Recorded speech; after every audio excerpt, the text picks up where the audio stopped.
Hello and welcome everyone to the finale of the glorious Domination series. Yes, it has been a grand old time so far in the last 3 drops, with an ever-increasing damage count. Can we top that number? We're going to be doing it in the 9M, which is the last variant that's available currently in MechWarrior Online.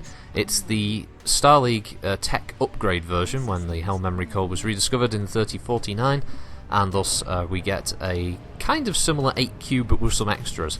So we've got 3 RPPCs, a medium pulse, a small pulse, and 2 streak 2s, making the mech kind of an interesting switch around on the 8Q. So you've still got that incredible firepower from the PPCs, but now you've got some capability to protect yourself from light mechs should they want to try and harass you, and you've got a small pulse and a medium pulse which work quite well in tandem together if you need to focus on an area and you're overheating a little from firing your PPCs.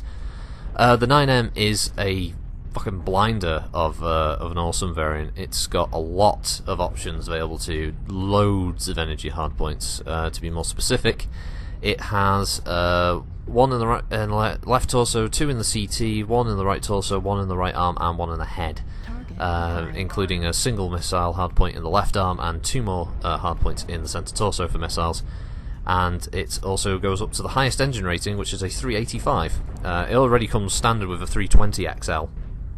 And that's probably the biggest flaw of the entire design, is that it does require the XL engine to make best use of all this material. You could drop the XL engine speed to fit more armor or more ammunition if you want to do obviously a much more customized build.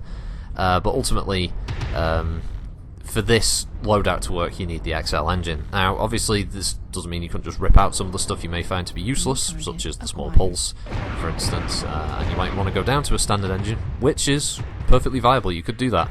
You could make a version of the 8Q with a heavier emphasis on extra hardpoints, giving you even more PPCs, and it's not unusual. I think I've seen a 4 or 5 PPC version of this variant wandering around in the past, probably just for the lols, really.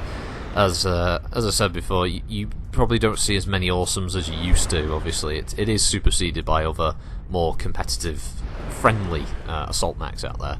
But I find the awesome to just be really, really straightforward, simple to use. It's one of those weird things in games where some mechs just work for you, that you can do very well in them, and the awesome's always been one of those for me, regardless of what game it's been in, be it MechWarrior 2 Mercenaries or MechWarrior 4 or 3 when it was modded. And yeah, it's brilliant in this one as well, at least from a stock perspective. And I have no idea why I fired the medium pulse and small pulse at that range. Maybe I tried to hit this medium pulse, I can't remember now. But yes, this is where it gets good. This is about as urban as you get, isn't it, really? I mean, outside of sometimes fights taking place in River City, this part of Crimson becomes a really brutal little place. The team that we were fighting against actually made a bit of an error here, in that they went below ground, and most of the team I was with went over the saddle, and some of the guys got left behind on their team, and yeah, we isolated them and killed them pretty quickly. From there on, it just turns into a pretty nasty little fight. Probably one of the most enjoyable fights I've ever had in MechWarrior Online for a long time. Everything just worked. Again, my best matches generally tend to happen when there's an aggressive team and I can support them, and thus I don't get hit very often. Just a bit.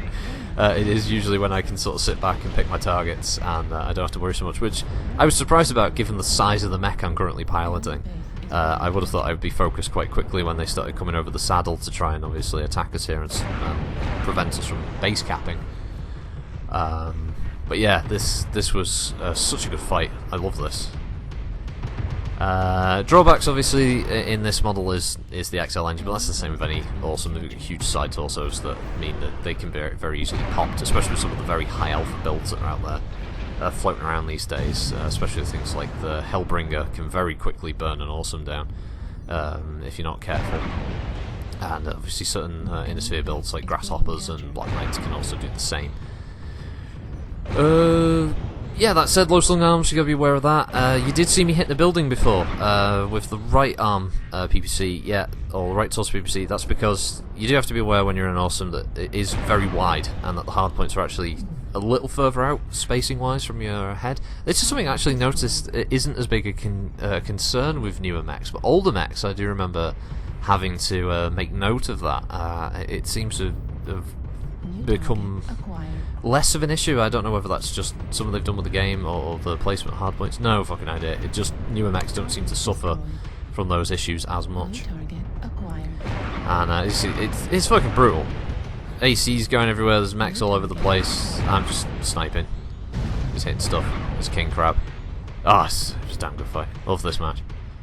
And it was the inspiration for the Glorious Domination series. I'd recorded all 4 of these in the same day, and this was the first drop in each variant, where I managed to get such fantastic results. And yeah, that's why this is the Glorious Domination series. And how perfect is it that the Awesome, my favourite assault mech, I get this kind of result in.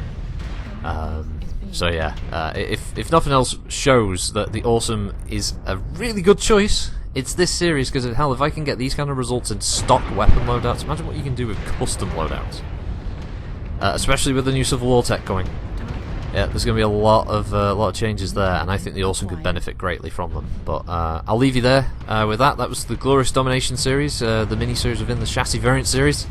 And thanks everyone for watching. I hope you enjoy these videos, and I'll see you next week for the Zeus. And yeah, have a good one till then. Bye.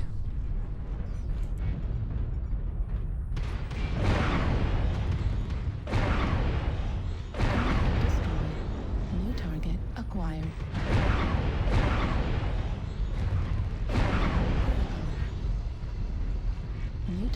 acquired.